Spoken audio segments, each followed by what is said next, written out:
Hello everyone, and Dithda, Batlaginnis to everyone who is down here in Cornwall, in sunny, sunshiny Cornwall, where I've been starting off my wild Heligan residency here this summer. So as anyone who has been following this will know, we have been following the fortunes of our wildlife down here, both on the Heligan estate and also through the entirety of Cornwall. And I've already had thousands and thousands of you rock up here at the Lost Gardens of Heligan. Yesterday was probably the biggest day that they've ever had here, nearly 3,500 people, and we had an absolutely stunning show where we ran through all the things that have been going on with the wildlife here, the birds, the bugs, the invertebrates.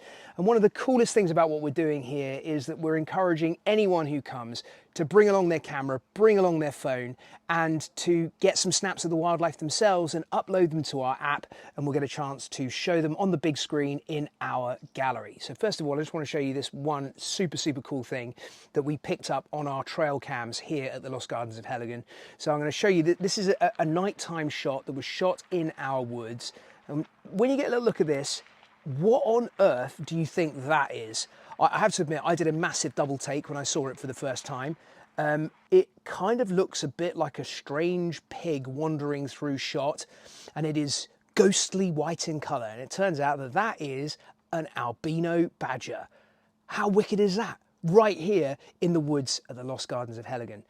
Now, because most of the shots I'm about to show you from many of the people that have been here and have been taking photos are of invertebrates, I am going to bring in now one of my heroes of Heligan. So wonderful Will, who is about to join us. But first of all, before Will comes in, I should say that we are now live across a whole bunch of platforms. If you're on TikTok or Instagram, might be worth switching to YouTube because you'll get the best aspect ratio, and also because I'm going to be answering questions from there, as many as I can get through. But let me introduce you all to Will, who is absolutely wicked. He is our entomologist in chief. Will, come on in.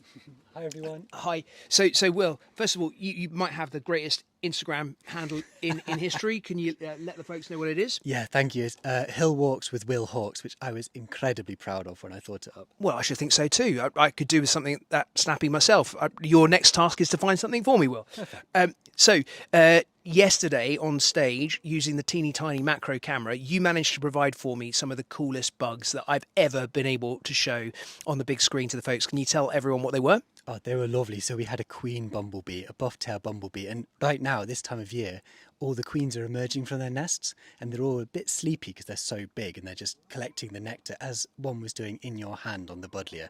Just really magical things, weren't they? Yeah, but perhaps even more spectacular to anyone who thinks that butterflies are the colourful ones and moths are dowdy and boring was something that proves that ain't so. Mm-hmm. Absolutely. We had a large elephant hawk moth. This is a moth who is about this sort of size, and she was bright pink. Absolutely bright pink. And this is amazing to think that moths, which fly around at night, have these colours. But I've got an amazing fact, and that is moths' eyes can see 16 times brighter than ours can. So basically they see at night like we can in the daytime. So the colours might mean something. Sensational stuff. Every day is a learning day here at Heligan. Now, the reason that I've got you in here, Will, is that I've got some of the photos that have come in from the people who've come along to the shows. And if we start rolling through some of them, I'd love for you to help us to identify them and to talk a little bit about what the animals are. So if we start off with some of the images we've had. Okay, so this one here, this is one which appears to me to be a mimic. Yes, this is I believe it's the golden longhorn beetle. The Latin name is Leptura oralenta, and they're incredibly rare. This is a nationally notable A species, which means it's very rarely found and shows how good Heligan is as a place. Sensational stuff. Okay, and next up we have this. Let's have a little look at our next invertebrate, because we've got some wonderful creepy crawlies. Again, that would seem to me to be mimicking a wasp. Mm-hmm. This is the hornet mimic or wasp mimic hoverfly, Volucella zonaria. They're amazing things, aren't they? Really can be quite scary if one buzzes at you. I should say as well that some of these images have come in from youngsters as young as 5 or 6 years of age. And next up we have this. So we've been getting an awful lot of vespids and of different kinds of flies as well. This one, I believe, correct me if I'm wrong, has the common name of the Heineken flies. Is that right? That is right.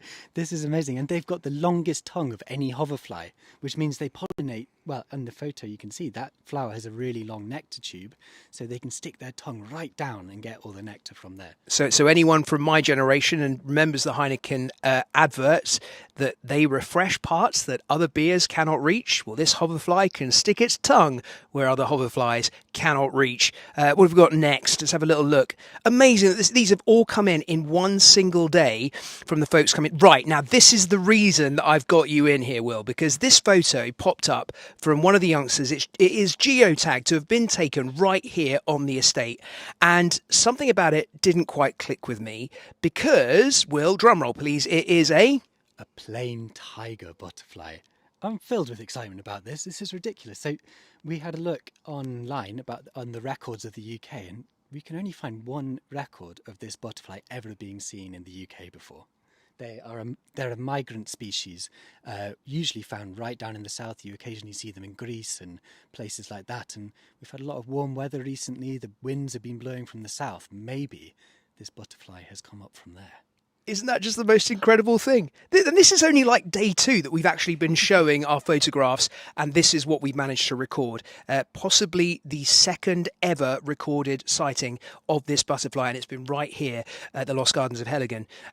What do you think, Will? Do you think we've got some great sightings ahead of us? They're incredible, and I'd love to say how great these photos are. They're beautiful, aren't they?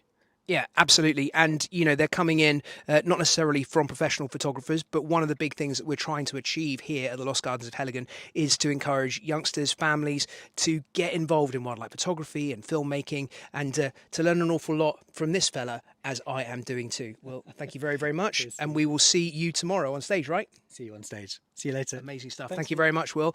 So I'm going to have lots of heroes of Heligan who will be joining me both in these live broadcasts and also on stage as well. Tomorrow, I think Geo Prince, who is one of my great heroes, an absolute legend of British sharks and rock pooling, is going to be coming along and telling us all about the stuff that we have here on our Cornish coasts. So you absolutely do not want to miss that. Now, Aaron, have I got any questions that have come in yet? Let me see if I've got some stuff coming in from folk who are watching. Oh, I've got Xavier and India who are coming along tomorrow. It will be amazing to see you guys. They want to know if there are any adders, slow worms or grass snakes in the gardens. So we had in the show yesterday a grass snake that had been spotted in the jungle zone. How cool is that, jungle zone?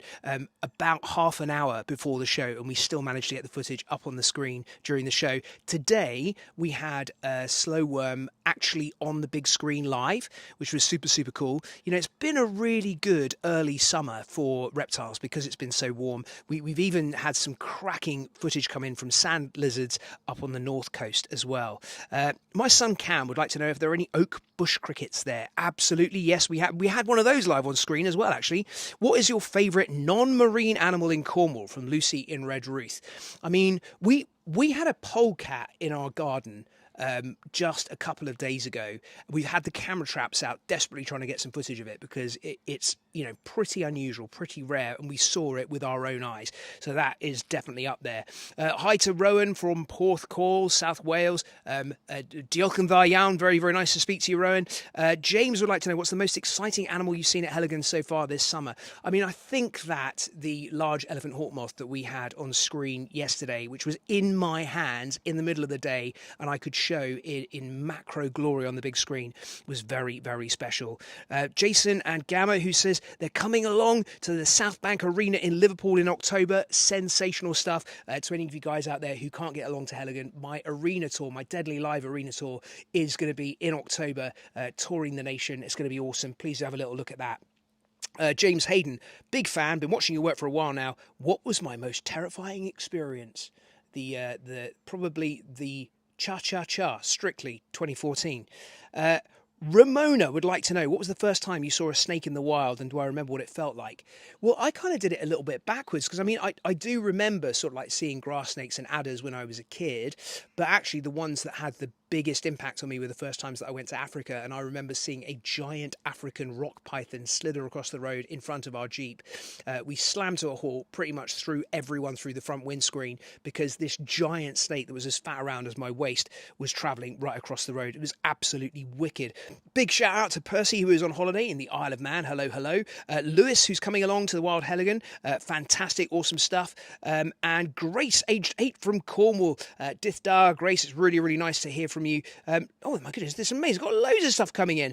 I have Adam Lord saying they want to super chat. I'm not sure what a super chat is. It sounds like a better version of a chat. I'm absolutely up for that. Lumity Obsessed. Hi Steve, I'm about to head off to the beach, but wanted to ask what your favourite dinosaur and shark are. Favourite dinosaur would probably be a Troceraptor. Favourite shark is our very own blue shark. I've got Rhiannon saying, will you be with Maddie Moat? So we've got lots of other awesome naturalists who are going to be here throughout this Lost Gardens of Heligan residency this summer. Maddie Moat is one of them. Cam Withnell is another. We have, who else have we got? My mind's gone completely blank, but a bunch of absolutely awesome. Hannah Stitfall's going to be here. Awesome rocking people who will be able to tell you all about wildlife and how you get involved and how you get obsessed with nature and turn it into your job. Someone asking if we can get questions in the chat. I've got my pal who is sorting this out, trying to make that work as we speak. What's the deadliest creature in Cornwall? So I reckon that's got to be the Portuguese man-o'-war, which is our most venomous marine creature that we have here in this country. And as we're talking about that, the next thing that I want to feature in this live is jellyfish. So I know that anyone who's going to be heading to the coast this summer is going to want to know as much as they can about our British jellyfish species. I'm planning to do a big video about this for my YouTube channel, but in the meantime, here's a little introduction to some of the jellyfish species you might see here on our shores. This oddity is a by-the-wind sailor. I filmed this at the end of last year actually on Porthcurno Beach, and they had been stranded in their tens of thousands. These little creatures that do not have the ability to swim, that are carried by that sail-like protuberance on the top of the body. Absolutely extraordinary. Let's see what we've got next. We've got a whole bunch of different kinds of marine jellies in our seas here, some of which are stingers and some of which are not, as we cruise across the seas. Right, this is a really interesting one. So this was filmed very, very close to where I am right now, pretty much a stone's throw away from where I am right now. And this is a blue. So, you know, it's pretty dull calling it blue jellyfish, something as beautiful as that. But that is the common name, although the scientific name is a little bit more interesting. But the blue jelly, those tentacles stretching off into the water there are lined with stinging cells, and they can give you a little bit of a buzz, but not too drastic or dramatic unless you're unlucky enough to get it on your face, and that does sting. Let's have another look at another one, because we've got lots of different species here, and being able to tell them apart is really, really important. This one, so this I filmed yesterday in a rock pool. This is the compass, and the compass right now are super, super common, and I'm just stroking the underside there along the tentacles so you can get a sense of what the sting is like. And frankly, on my old gnarled elephant hide fingers, it really didn't do very much at all. But were that to sweep across your face, you might get a little bit of a tingling. So that is one of the most common jellyfish species that we are getting here on Cornish seas right now. And as you can see, it's not having a huge effect on my hands.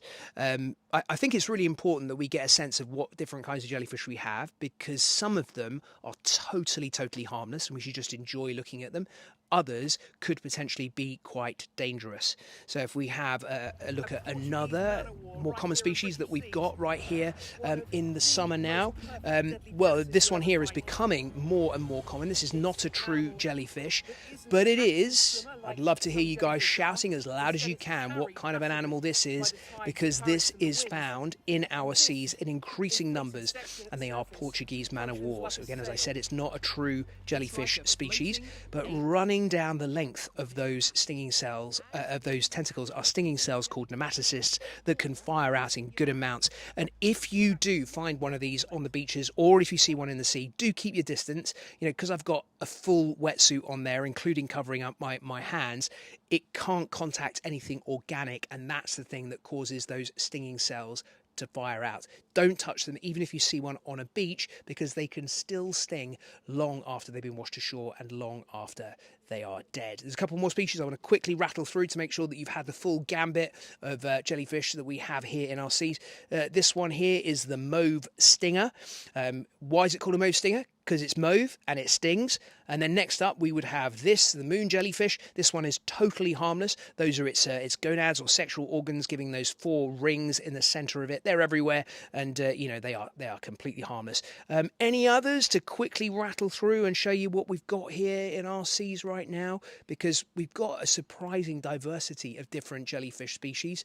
Now I think that might be us for the jellyfish. Let's have a look and see if anybody else has got anything to say. Bryn Bolland, never seen an albino badger. Super cool. I've never seen one either. And actually, to be frank, I still haven't seen one because that was on the camera trap, but I'm calling it anyway. I've got, hi Steve from Autumn and Ira. Autumn, amazing natural history name. Archana Patil. Hey, hello, my name is Angel Patil. My first question is, can you give information on spiders? Oh my gosh. Listen, Angel, I mean, I'd love to, but there are probably 80,000 different species of spider in the world. We've got more than 1,000 species just here in the UK, and there is so much, like an infinite amount to find out. So basically, you're just going to have to come down here to the Lost Gardens of Heligan, and I'll tell you as much as I can. Warwickshire Wildlife, we saw a hummingbird hawk moth today. Do you know, we've had lots and lots of them buzzing around the Iccium here at the Lost Gardens of Heligan. They are absolutely amazing, and every single wildlife trust this time of year starts getting calls saying, oh my gosh, there's a hummingbird around our bushes. It's not a hummingbird, but it is an extraordinary moth, and yes, we've been seeing lots and lots of them. DD Irish, was great to see and meet you today. My kids loved it. Well, a massive shout out to all of them. Hello from Ezra and Tweed, Lucy Barnes, Edgy. Could you imagine bison, bear, wolves and lynx just roaming around, asks Aaron. Yes I can, because there's places where you can still see it. And yeah, I mean, it would be wicked if we could have it here in the UK, but I mean, we don't have a huge amount of space, and I kind of like, rather than bringing back all that stuff, to take care of the things that we already have. Claire Clements, do you remember how you felt during the ant ceremony? So I've just put up a video all about that on my YouTube channel. So if you want to see it in all its glory and go through the pain just as I did, please do look it up. And when you do, make sure you like and subscribe, because I've got loads of new videos coming up on my YouTube channel all the time. Hi, I'm your Indian friend. Hello. It's very, very good to have some contact with you. Ben Mackey, there's a big bloom of compass and moon jellyfish in the southwest coast right now. Spot on. They are absolutely everywhere. There are so many of them. Hello from Bradley in Bournemouth. Bradley, look out for my live tour coming to Bournemouth in October. Someone again saying so many blue jellyfish in Newquay. We had so many in May and June. The blues were everywhere, more than I've ever seen. Seem to be thinning out a little bit now and being taken over by the moons and the compass. What do you guys think? Let me know if you've noticed any changes. Walking with Presley, thank you for giving that awesome challenge a couple of weeks ago. You are so welcome. Very well done for taking it up. What else have we got? The marine wildlife of the north coast has been amazing, with seal pups and all sorts of other great stuff. Can I get it high? Says Bryn from North Devon. Bryn, I just done it right then. Mr. Foxy, great handle there. Absolute big fan. You're an inspiration. Was thinking of getting back to catching snakes, as you should do. And I've got an Iranj here. Hi, Steve. I'm looking to go to Bangor University to study zoology after my A-levels. How often are you there? As much as I can be. To anyone who doesn't know, I've just been made a professor at Bangor University. Yay! Llongafach. Thank you all so much. Congratulations. Thank you. Diolch yn dda iawn. I'm so chuffed, privileged to be have been made a professor with you all, and I will do my very best to get up there for as many lectures as I can. Sarah Hummick, hi, we saw you live at Heligan last week. We loved the show. What's the rarest reptile in Cornwall?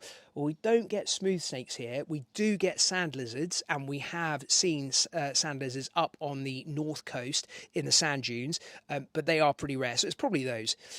Sticky Lady Love, should you move stranded jellyfish back into the sea? I mean, it depends how much you're into them, and also how likely you are to get stung. Don't get yourself stung in order to get a stranded jellyfish back into the sea. You know, they propagate in their millions, and losing one is not going to be the end of the world. Josh, age 9 in Weymouth, loved learning all about wildlife with you. Sensational stuff. What else have we got? What's the rarest marine animal in the British waters, says Claire Clements. Difficult to tell because we have so many vagrant visitors to our waters. That is, animals that pass through and disappear and then are long gone. Okay, so while we are here at the Lost Gardens of Heligan, I'm going to be doing a show which changes twice a day. Every single show is different while I'm here. It's going to contain a whole bunch of different stuff, from the goings on with the wildlife here, which I'm going to update all the time, to interactive segments to have you guys asking me questions live on stage, but also games. And I would love to try out one of those wildlife games with you all here and now. I have no idea if this is going to work. We haven't practiced or rehearsed this, but let's give it a go. What I'm going to do is I'm going to play you a wildlife sound, and then I'd like you all to try and figure out what animal made it. So let's prepare, and then let's play our first sound. Yeah, I mean, there's a problem with this, which is that I can't hear that sound, so I have no idea what it is. What do you guys think? What do you guys think? Tell you what, let's reveal the culprit, shall we? Let's show you what animal made a sound like that. And the animal is... I mean, at this point, I'm just as excited as you to find out. It's this. It's the grey squirrel. So I can tell you, actually, the grey squirrel has a very, very surprising sound. So often you'll hear them making a sound that kind of goes like... And then... Wah, wah, wah. And that it's almost like a cartoon baby having a meltdown, having a little tantrum and going, wah. Okay, right, we're going to play you our next sound, and we'll find out what it is. So hopefully you guys pretty soon are going to be hearing the next sound played in from our next animal. It's a curious wildlife sound that you may well hear in the British countryside. And if you heard this sound, what animal would be making it? All right, let's see. What do you guys think? We getting any answers, potential answers coming in? Let's see, what do people think? Oh, we've got an owl from Rog, Bongo Baggins. Great name, says Curlew. Lucas Goddard, a magpie. Chris Wilson says a curlew. We have Sarah Painter saying a magpie. Sarah Jane just says, wow. You are very easily impressed, Sarah Jane. I'll say that much for you. Clistero says no idea. And lots and lots of people saying curlew. I mean, it does sound a little bit like that, but we've got Vanti and Ellen and Lewis Hall again, who have all said the right thing, which is this. So this is footage that I filmed, well, from my house, frankly, with my long lens, the legendary wind hover, the kestrel, over those stunning Cornish waves. We have two birds of prey that really hover beautifully here off our west coast. The kestrel is the most obvious and the most adept, but buzzards will do it too. You know, they're a big old bird, but they can still turn themselves into the wind, particularly on a windy day like this, hold station and stay in the exact same place, looking down to spy food that may well be below them. Okay, so, I mean, the game went all right. It went okay, despite the fact that I couldn't hear the sounds myself, which makes it a little bit on the tricky side. But let's see if I've got any more questions have come in. Oh my gosh, there are hundreds of people responding on the game. Well, there you go. Well, it clearly went better than I thought. That's absolutely amazing. Okay, Sarah Melbourne says, we spotted some green bubbles on the barnacles today on the rocks on Constantine Beach, and we can't identify them. Well, keep trying, Sarah, because there are so many amazing things to learn about little itty-bitty things like barnacles, particularly it comes to their private lives. Helen Wiley Green, hello from my sons Sam and Ted. Sam has had a heart transplant, so he can't get out to see you. They'd like you to know that after rewilding our garden, we got a resident hummingbird hawk moth and a fox called Dave. Do you know what? That makes me very, very happy, Helen. And a huge, huge shout out to Sam and to Ted. And I really hope that Sam is doing well and is on the mend. That is just absolutely phenomenal stuff.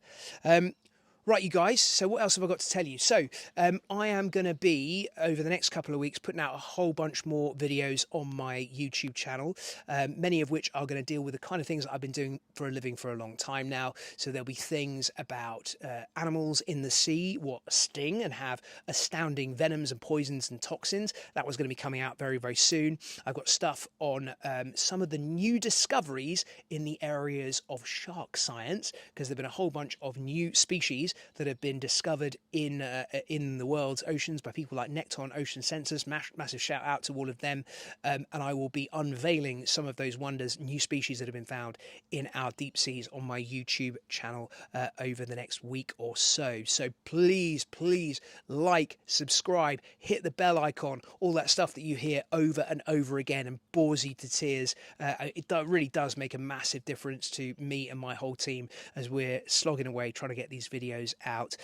To anyone who can get down here to the Lost Gardens of Heligan, I am genuinely so proud of what we're doing here. I think it might be one of the most wholesome things I have ever done in my whole life. Like this morning, we had our first Nature for the Neurodiverse morning. Incredibly calm, quiet time, really getting youngsters who have a whole array of different challenges invested in nature, and knowing how much that nature can give back to them makes me very, very happy indeed. And then at the shows, I've been getting questions from like 4-year-olds and 5-year-olds who have so much knowledge it would blow your mind, just as it does me. So I should finish with a huge shout out to everyone here on the team, to Aaron and Fabian, who are utter legends, to Ben, to Rosanna, to Karen, to Dan, to Jez, to Tim himself, who is the absolute superstar. I'm bound to have forgotten someone there. Oh, to lovely Will and to Ellie as well. And let's finish off with a couple more questions from you guys. So first off, from Isa. Hello from France. Bonjour. My garden is a sanctuary for wildlife, and there's some extraordinary animals there. For the first few times, I saw a weasel that came down to drink from the various water plants, and some snakes, foxes, or rats. And at 5 a.m, you met some wolves. Get out! That is absolutely astounding. Amazing stuff. Well, Isa, big love to you as well. Brandon, love your YouTube adventure. Philomena, hi from Dara in Ireland. Any chance I'll do a show over there? I absolutely have to. I'm very sorry that I haven't brought my arena tour to you guys yet, but I will. I promise I will. Rafferty, aged 4, has a fish named after me. Steve the fish, I love it. Erin, is there a smarter animal than dolphins? So if you look at encephalization quotient, which is a measure for how big an animal's brain is in relationship to their body size, and particularly taking in the processing part of their brains, then we come out top. The big dolphins like orca and bottlenose dolphins come out next, even ahead of some of the primates like chimpanzees and things. So yes, absolutely super smart animals. Amy Tuckley, do I have any snorkeling advice? We've seen octopus, wrasse, and lots of amazing stuff. I mean, get out there. Do it. Snorkel. You know, just on Sunday, I was snorkeling in seagrass meadows here in Cornwall with my kids, and we saw cuttlefish. We had a conger eel that was as thick around as my leg in a British seagrass meadow. So get stuck in. The sea is warmer now than I think I've ever known it before here in the UK, so it's the best possible time to get out and experience things. And yes, we still have lots and lots of octopus and cuttlefish around. Right, okay, I've already gone past my allotted half hour.